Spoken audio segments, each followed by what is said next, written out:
Hi, Beverly. Hi there. All right.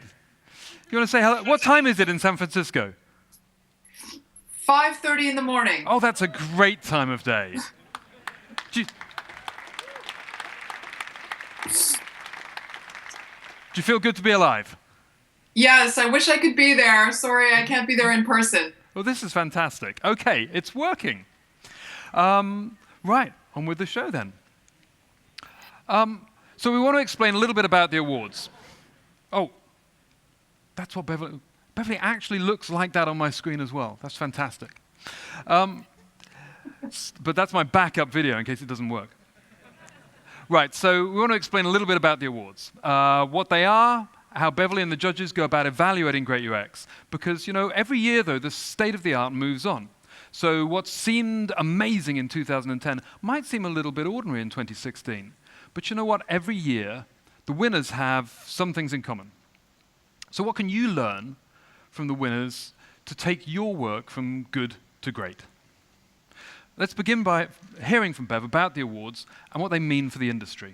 We were the first awards that were dedicated exclusively to exceptional UX. We began in New York 5 years ago, when there really were no awards for our industry, and we were the first to focus just on UX, and that's still all we care about. We started as a coalition of local groups, including NYC Chi, IXDA, UXPA, then we went national, and then global, but we remain committed to the global community of UXers and to integrity, quality, and transparency in our judges. We honor and celebrate the exceptional talent around the world. People, products, processes, and a user-centered design approach. The best of the best. Here are some of the people that we've given awards to, both small and large companies. When we started in 2011, we began because really there was no awards that focused on the value that UX provides. So we were evangelizing UX for the broader technology and business community to help them understand our deep value add for both business and customer value. Thankfully now we no longer have to do that. Every unicorn in Fortune 100 understands that UX is imperative for business and customer success, and they've prioritized UX as strategic in helping to design their processes and approaches. So it's really our moment because we've seen a transformation in our relevance and value and broader process, as well as our impact in sectors like healthcare and technology and education, as you'll see. So let's celebrate. Quickly. Anyways, so now we've moved beyond pure evangelism to become more of a platform for learning and inspiration for both all technologists as well as UX professionals to really take it to the next level and help define and achieve exceptionality in UX outcomes and processes. We're on a mission, and as you've heard, our mission is to lead by example, honor the best, show impact, reflect the community, and capture and evolve the craft. And it's not just events.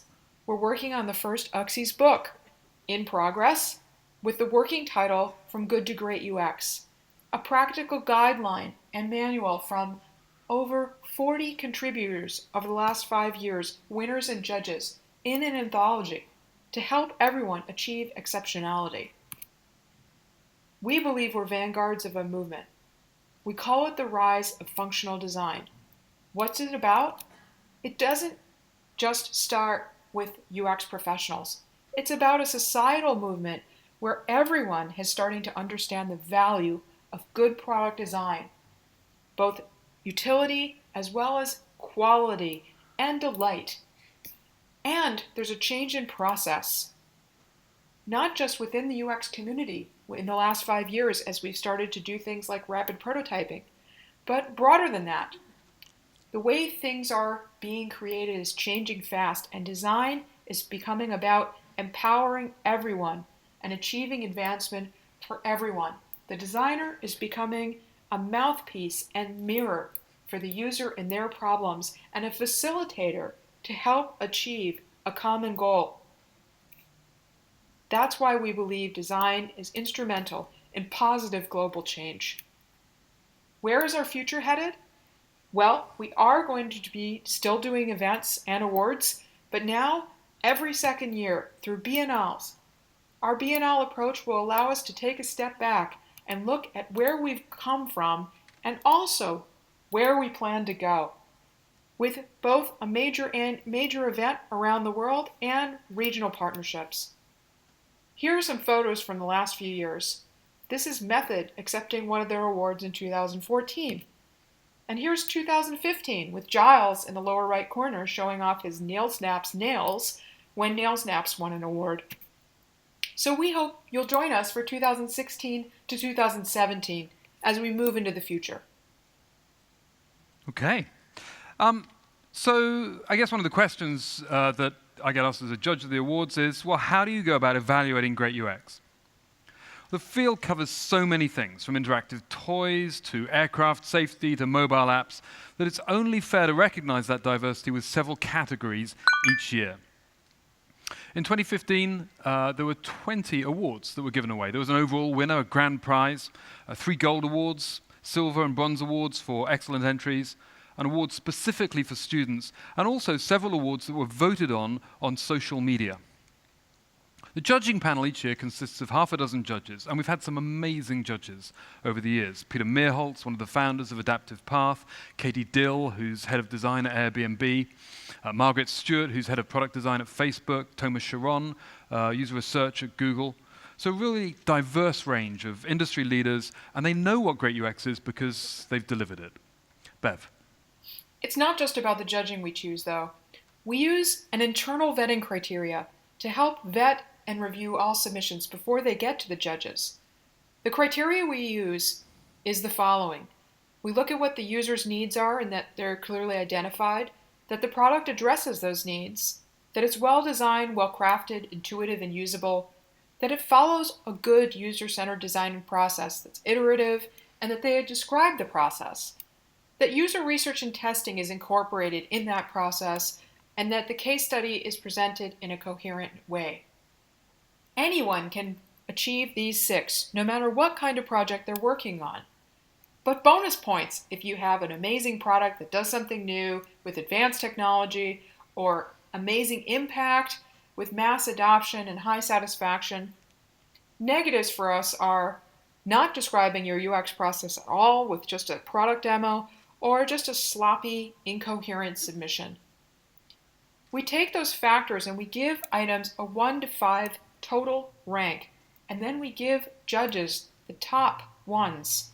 The judges, shown here by A to H for 2015, then rank each one themselves on a score of 1 to 5, which we then average out for our discussion. We have a lengthy in-person meeting to decide the winners where we discuss the pros and cons and various factors of each submission. And then, from there, we reevaluate and end up deciding the winners based on consensus. As you can see here, judges don't agree exactly on every single submission, but there's still an overall trend, even though there's a wide range of opinions that are voiced and perspectives that are considered during the judging process. The overall trend still shows that the grand prize winner is materially superior to other levels. So there's few but consistent differences among the greats. Okay, so data. I love data. But as a judge, well, you can bet anyone who enters a project has done a good project, but that's not enough. The winners need to be great. So each of the judges, as well as the scoring, goes through the entries, looks at the products, and asks, "Is this great?" Each judge has their own perspective. So here's how Katie Dill from Airbnb approached it this year. And those purple criteria there are ones that aren't part of the general criteria. They're unique to her. And you can see something about what she values from that. So she's thinking of UX as a journey, this sort of long-term repeat customer thing, which I guess working for Airbnb you can understand. And she's also, again, because she's got experience of working on a mass market product, she's wondering, well, what about the edge cases? Because turns out the edge cases are really common. in a mass market product, and there'll be hundreds of thousands of them. So she's interested to see, do particular entries pay attention to that? Bill Flora, another past judge formerly of Microsoft, drew himself this diagram, my God, to help him evaluate. It's kind of like a sort of a Maslow's triangle. So that foundation is effectiveness, it's got to work. Then comes elegance, it's got to show craftsmanship in its construction. And finally, expressiveness. It's got to have that kind of emotional quality. I kind of like that diagram. This was me. Again, the white criteria are things that you'll find in the general criteria, and that purple one was unique to me. That was about the craftsmanship, the execution, the care that set it apart. And it's not just judge voting. For the last couple of years, we've had public crowd voting using the same 5-point approach that judges use. And guess what? The public generally agrees with the judges and vice versa, especially when it comes to the top-rated and overall people's choice. What are the takeaways in why and how we judge? Our judging process has always been fully transparent, and it has integrity based on the selection of judges we choose and the diversity of perspectives that they bring, which helps us to evolve the craft. Although greatness is fundamentally subjective, and the judges don't always agree about every submission, there are still commonalities that appear year after year. Greatness requires a range of factors to be present and necessitates exceptionality in at least one area to really move the judges and win, which is the focus of our talk. We hope you will submit also when it comes to that time in the fall. So over the past 5 years, the UX Awards has received thousands of entries, selected dozens of winners. And as I said, every year the state-of-the-art moves on. But there are things that the winners have in common. So if you're working on a project right now, maybe there's something you can learn from them. Okay, now you've heard all about the awards. Now we're going to give you 5 years of insights to help your UX be amazing, based on analysis that we've been doing for the first Uxie's book. As you know, one of the things we've learned is that there's this rise in democratic functional design, in which design has become buy-in for everyone. And we've seen that even in our submissions. So for example, though larger firms have an advantage in winning awards, it's only a very slight advantage, which shows that even small firms, students, etc., have a good chance of winning an award and doing amazing work. And we've also seen that product firms are actually performing slightly better than agencies. Again, a shift over the last several years as design has moved in-house and become ubiquitous and for everyone. But that said, experience still really matters in terms of doing exceptional work. And so we're going to give you the equivalent of 15 plus years of experience in this little cheat sheet.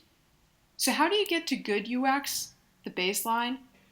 It's the same 8 criteria that we already talked about that we use for vetting our submissions.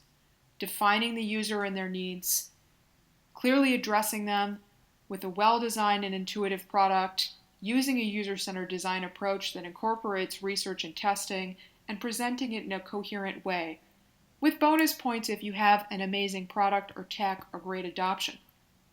But that's not enough for great. To be great, you need to be exceptional in one of these ways or more, with deep user empathy, an exemplary model of UX process, a truly impressive product of exceptional quality, with compelling and emotive storytelling, and cutting-edge tech that drives UX in new directions, or incredible impact. And behind the scenes, you're likely to need a great team and client or company in order to enable great work. And an outcome of your exceptional work is going to be that you advance the craft and relevance of UX for business, for people, for society. So let's look at some winning examples. For me, each of the projects we're going to show you is inspirational in some way, and I wish I'd worked on them. But each one was chosen by Beverly to embody one of those things that makes great UX stand out. So we're going to show you some short video clips. Hopefully you'll see something that inspires you, and you'll see what we mean by developing a deep empathy with users, or building a great team and winning wider support, running exemplary process, advancing craft, or taking cutting-edge tech, or telling your product's story well. Here's our first example. It's called Moving Through Glass, and it's developed by a company called SS&K in New York. And it's a remarkable use of technology for good. Parkinson's is a debilitating movement disorder that affects more than 1 million people in the United States, including 50 to 60,000 new people every year. And to date, there is no known cure. That's why SS&K built Moving Through Glass, the first ever augmented reality application that uses wearable technology to provide round-the-clock aid to people living with Parkinson's. It started with a realization within Mark Morris Dance Group's Dance for PD program. The classes, using the training and techniques of professional dance to enhance the balance, power, and coordination of Parkinson's sufferers, were falling short in a critical way. Participants like me needed tools we could take beyond the classroom and into our daily lives. The agency was asked to find a solution. SS&K started with analyses, from classroom methods to available technologies to specialized user needs.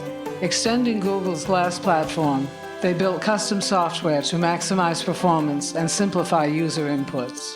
Then they worked with instructors to distill choreography and music into short, stimulating modules to guide and inspire movement. From seated warm-up and balance building to walking stimulation and restart techniques in case users got stuck. SS&K shot original footage, recorded new music, and then tested with class participants. Finally, Moving Through Glass was presented to leading researchers at the Weill Cornell Medical Center. They requested their own glass for testing and called the application amazing, ingenious, and incredibly promising.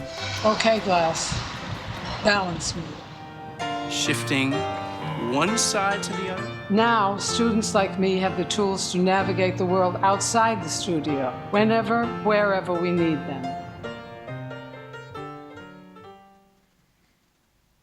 I think it's an amazing product, and one of the things that really stood out in the submission there was the way that the team engaged with the people who were using this supportive product and found solutions that worked for them. In other words, they developed incredible empathy and involvement of those users. I was really touched by. So why are we showcasing this product?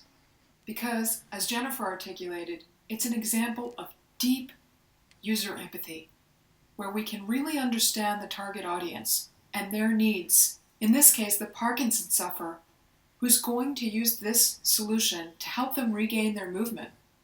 And the entire product was designed in concert with not only experts, but the users themselves.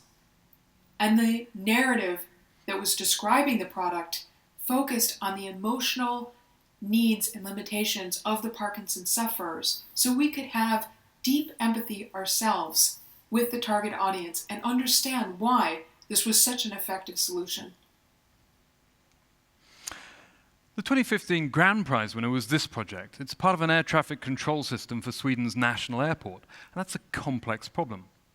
But it's the kind of problem that UX teams aren't often invited to solve. And so the solutions that you see out there are often functional and clunky. Veriday, the agency who undertook this work, did something rather nice. Around 26,000 planes fly over Europe every day.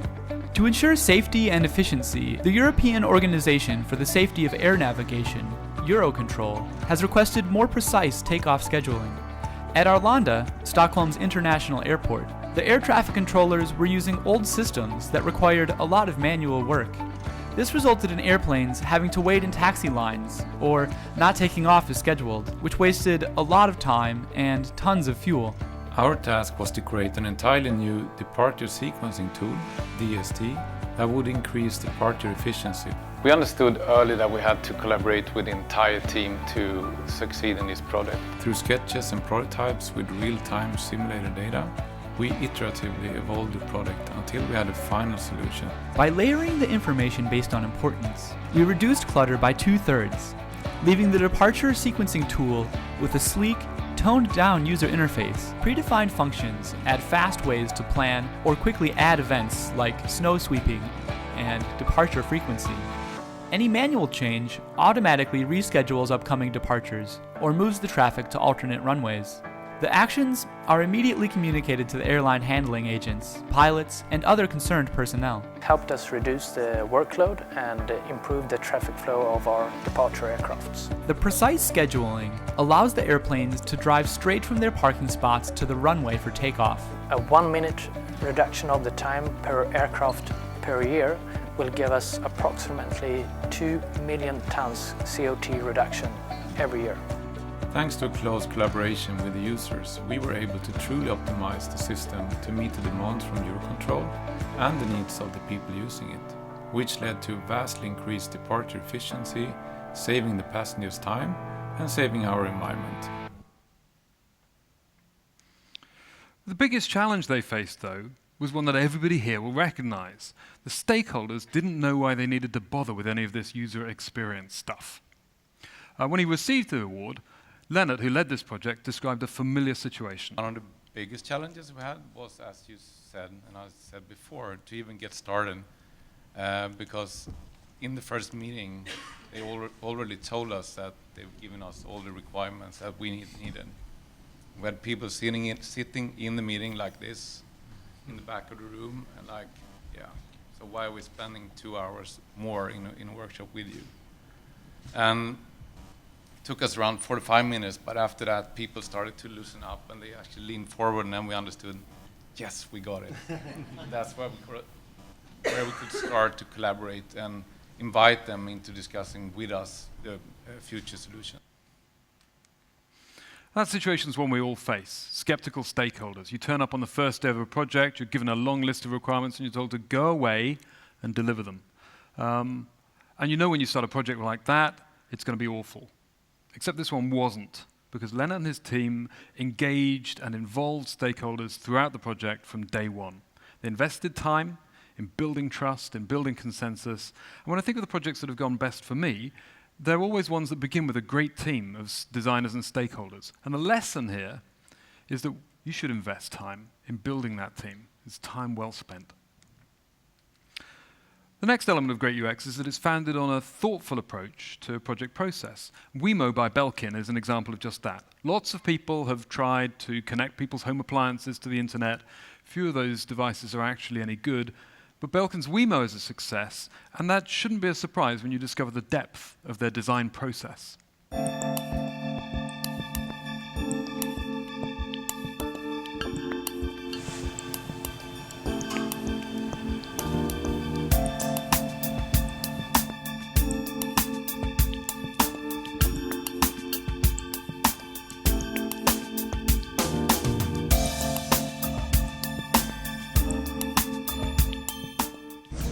Maybe turn on and off various gadgets at the same time, kind of link different things like computer to TV to phone. So if I had some sort of, either things were able to do its, turn off by themselves, or I could remotely turn them off or remotely check on them, that would be awesome. Mm-hmm.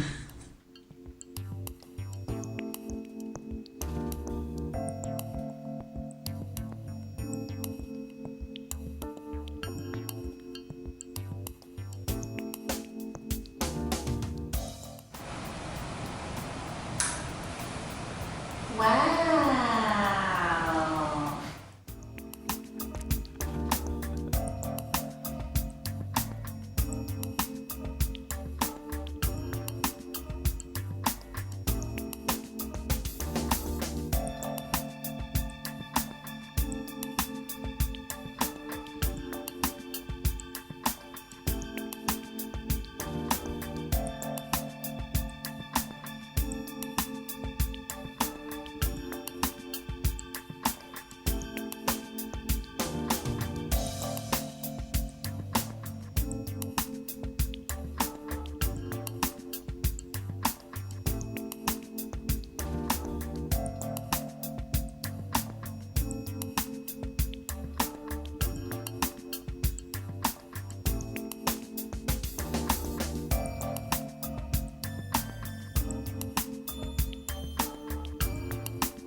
So here's why we chose to show this example. It's not just what John mentioned about it being an intuitive and simple product that's well designed. For us, the key criteria that was shown here is an amazing user-centered design process, very well articulated, explained, and described. We saw the entire process from end to end, the customers, the research, the testing, the wireframes, the prototypes, the iterations that help them get to an amazing solution. It becomes an exceptional example of a UCD approach. Sometimes it's about taking something that doesn't appear to be broken and making it better. And in doing that, you expand the relevance of UX. And it helps people see new ways in which UXers can improve products and outcomes. SwiftKey from 2014 does that. SwiftKey 5 introduces emoji prediction, more than 800 emoji, and the SwiftKey store with more than 30 new keyboard themes. We even added an optional number row, a frequently requested feature. SwiftKey also happens to be free.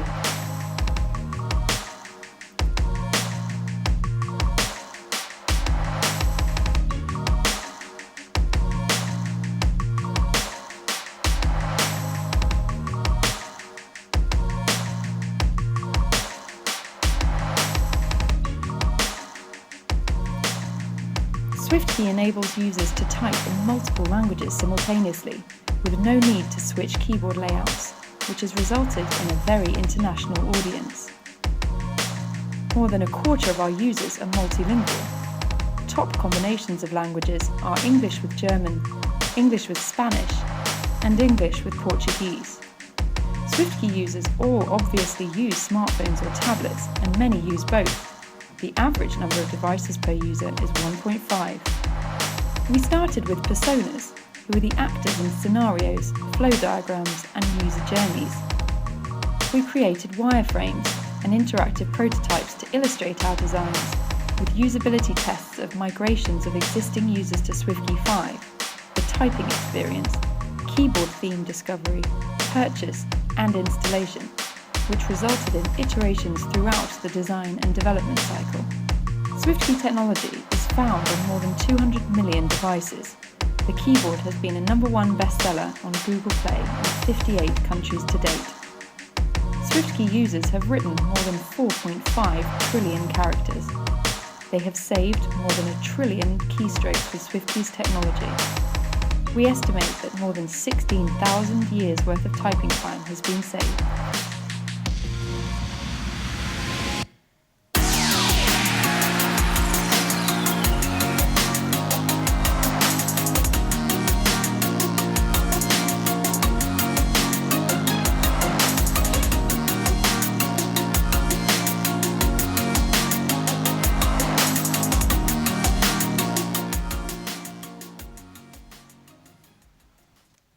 I think Margaret has some comments on Swift. Advances in craft that expand the field in some way, that's an important part of great UX. And it takes it to places where you don't often think of there being a need for a new user experience. And SwiftKey shows that when you do that, you can make cool things happen. The 2013 Grand Prize winner was Google Now. This is an example of an amazing product using cutting-edge technology that actually starts to show the future direction of user experience. Today, smartphones are powerful. They can do pretty much anything you ask. Search the web, give you directions, traffic info, anything. But smartphones are only as smart as you tell them to be. They rely on you to do everything. You have to enter a search query, you have to type in a street address, and you have to ask for traffic in a particular area. But with Google Now, that starts to change. Google Now gets you just the right information at just the right time. And all of it happens automatically. So how do we do this? Well, if you choose to, Google Now uses things like your search history, your location history, and your calendar to figure out what information you might need and when.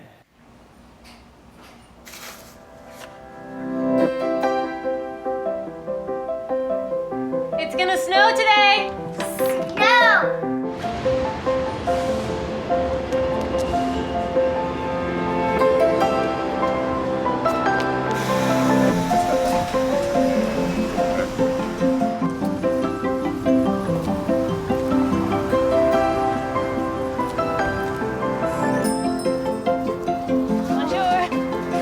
much. What do you think? I don't know, I can ask.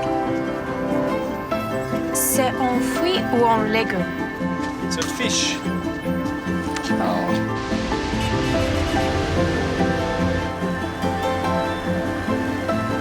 Dad, guess what? It's snowing.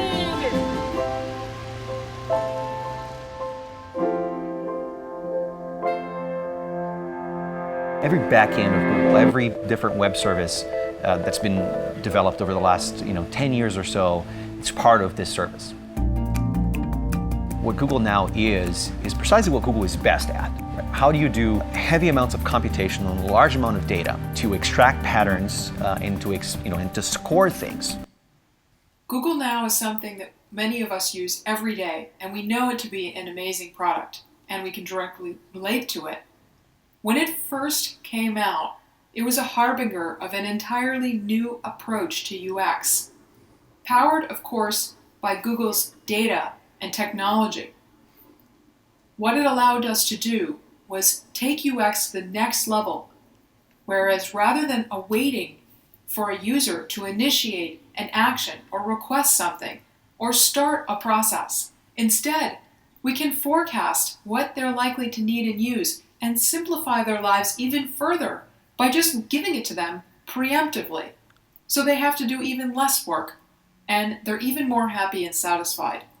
It was a new approach in passive UX using artificial intelligence and other factors to help simplify and streamline the customer experience and give them delight through magical experiences. Thanks, Bev. So, yeah, it points towards the future that I think one day soon we'll all be designing. It's a worthy winner. So our final point, great UX has to tell a story. Design has to speak to the user. And as designers also, we need to be able to explain our product to stakeholders. Hackable is a piece of educational technology. It's a tool for teaching children under 10 about computer programming. And most educational technology is really dull. Hackable isn't. Balls. Balls are quite simply the most tangible, most universal, and most accessible human objects that have ever existed, which is why we use the ball as our starting point in an epic project to bridge the physical and digital, to create a new category of connected product, and to spark a revolution in how children play and create. The result is Hackable, a computer that kids can throw. Hackable connects the digital and physical worlds like never before, liberating kids from their screens while encouraging them to rediscover active play in a way that teaches them the fundamentals of programming logic. We co-designed and prototyped Hackable with hundreds of kids, parents and educators over the course of 2 years. This uniquely collaborative human-centered design approach pointed at a real and urgent market need that was begging to be addressed. There's a potentially devastating skills gap projected for the next generation, and it's vital that we do more to help kids learn ICT and computer science skills now. Kids really do learn best through play, but all too often find that EdTech toys in the market are massively boring. Hackable solves all of these problems at once, engaging kids in an expanding universe of play where they can learn the basics of programming logic, but doing this while running around, away from the screen. It works like this. Each Hackable is packed with sensors, lights and sounds, and wirelessly connected to a phone, tablet or computer. Kids use the Hackable app to invent their own simple games, and then send them to the ball. Then they go outside and play. Hackable represents the first piece of an emerging platform for connected play and learning. We blasted through our Kickstarter goal, and together with a growing team of children, parents and teachers, we're embarking on an epic adventure to create the ultimate learning platform, a world of infinite possibilities.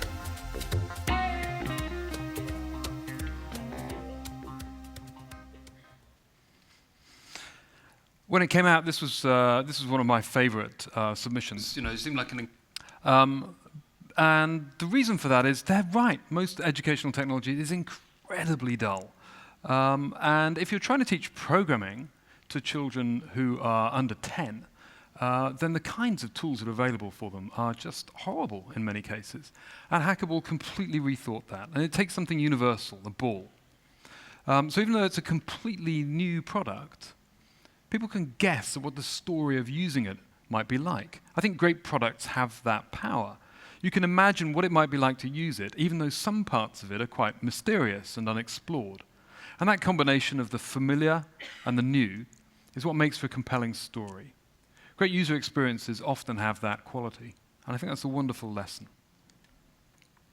So let's play that back. What are the things that you need for good UX? What's going to make it great? Here's how you get to good. And those first 6 things, I guess, are the things that we strive to do on any project. And if you're lucky, you might be able to get to creating something that's impressive because it's new or advanced or well-crafted. And if you do this well, you'll get something that's impressive because it gets results. But 5 years and thousands of awards later, what Bev and the team have noticed is that great products have a little bit more. To be great UX, you need to excel in one or more of those categories. You'll notice that the examples we picked out didn't have it all. I mean, I would have loved to hear more about Hackable's design process. The air traffic control system was not necessarily the most innovative UX, but a beautiful use of team building and involving stakeholders. I hope you've been inspired by this work, and I hope that you can take something from some of these lessons. For me, the big takeout is that big enabler, building a team. And that is the foundation on which so much great work is built. If you do that, I think you'll achieve the final point, incredible impact. And that's what we all strive to do. Thank you.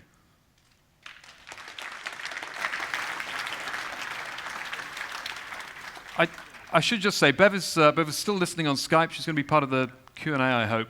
But putting this presentation together for her, editing the videos, getting the video segments together, getting all of that material, has been a mammoth task. And so if you can give her a big round of applause. She's got up at 5 o'clock in the morning. Come on.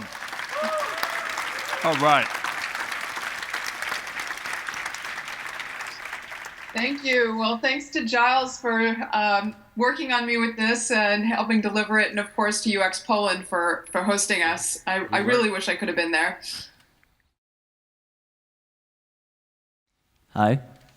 Did you guys consider validating like the grant prize on your own, like conducting your own research to check if it really meets user needs? Bev? Giles, I think you should talk about that. You were one of the judges. Oh, okay. So as far as possible, yes, I would have a look at the UX of them. I think there's something to bear in mind, which is you are not the user. Even if you're the judge of the UX Awards, you're not the user. And so for the award entries, it was really important that they showed us what they had done. And they were able to demonstrate, yes, we followed the right process. Yes, we got good results. And you know, any entry that wasn't able to do that in a way that was convincing, that was backed up by good evidence, it didn't make it through. So you know, absolutely, I think you know, that's the acid test of any piece of design is, does it have an impact in the world? Does it make a difference to the end users? And I think it's crucial that as designers, we're able to explain that story. How did we get there? What did we do? And what was the result? And I'll just add to that also, since what we do is user-centered design, our job as professionals is to put ourselves in a point of empathy and understanding with our audience. And there's plenty of submissions and winners that we had which we couldn't validate, Veriday being one of them because we don't work as air traffic controllers. But we also had, for example, Morgan Stanley's app that was targeted to traders, or a submission for amputees. And obviously we're not going to cut off our limbs to be able to empathize with an amputee and understand how a solution might work for them. So part of our job as UXDs is to put ourselves in the position of the end user, and then we need to articulate it. Yeah. So our position is we don't have to actually try every project in order to evaluate the UX if the submission and the process are good. Yeah, so it's a great question, and I think, as I say, if you've gone through a good process, you'll have that evidence, you'll have that documentation, and the winners, they've got to show they're working. Absolutely. Thank you.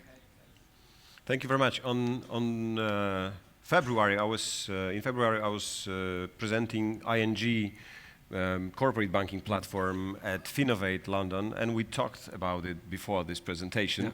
And we both agreed.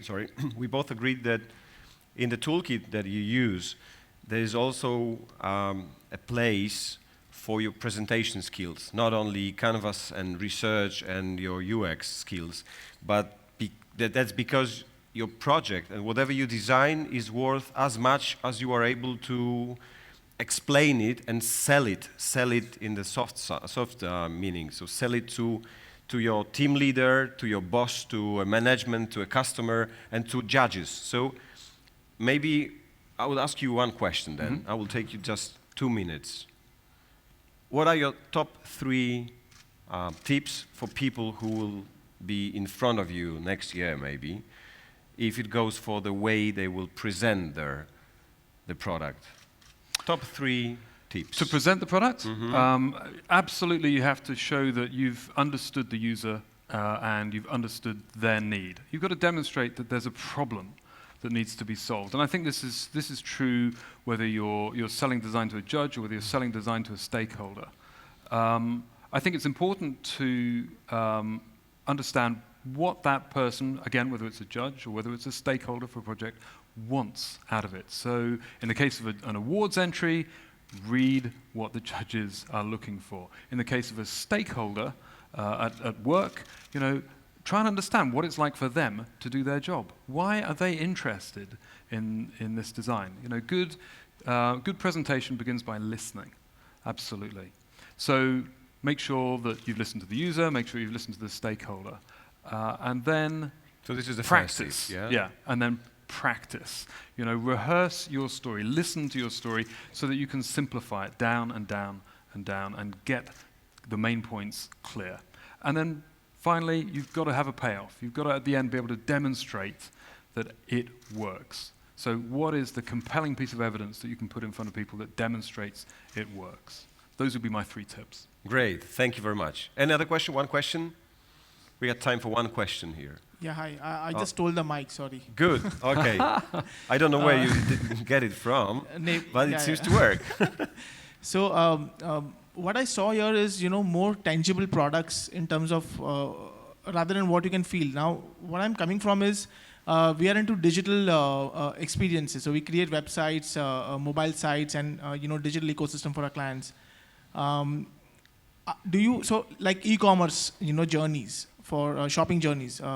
But do you consider those as separate categories, or you club those into one category and then judge from everything under the same umbrella? That's. Bev, do you want to talk about categories? And how the categories are arrived at each year? Actually, we don't have categories, and there's a couple of reasons why we do that. The main one is that our field moves so quickly that categories quickly become obsolete.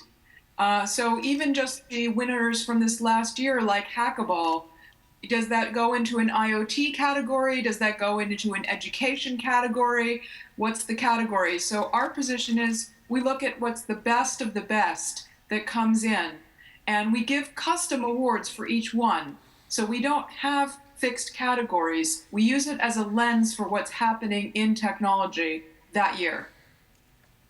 Okay, and I think that's definitely true. You can start to see kind of themes emerge, or we felt as a judging panel this year that there were themes kind of emerging and that there was a certain sort of nowness to the products. Great question, thank you. Thank you very much. All right, Bev, thank you. Goodbye. Thank you. Thank you, Beverly. Thank you. Thank you. Have a good day.